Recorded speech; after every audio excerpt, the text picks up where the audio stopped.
నాన్న, ఏరా చిట్టి తల్లి?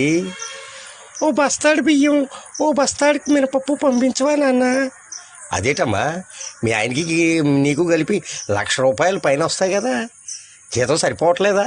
లేకపోతే అక్కడ రేషన్ దొరకట్లేదా? అది కాదు నాన్న, మేము ఇడ్లీలు దోశలు ఇంట్లోనే తయారు చేసుకుని తిందాం అనుకుంటున్నాం. నా తల్లే, మంచి ఆలోచన. మరి దానికి నేను పంపించడం ఏంటమ్మా, మీరు కొనుక్కోవచ్చుగా. అది కాదు నాన్న, నీ చెప్పేది ఆలకించవేంటి? మేము మా ఆయన నేను యూట్యూబ్లో ఇడ్లీలు దోశలు ఎలా తయారు చేసుకోవాలి అని చూసాం.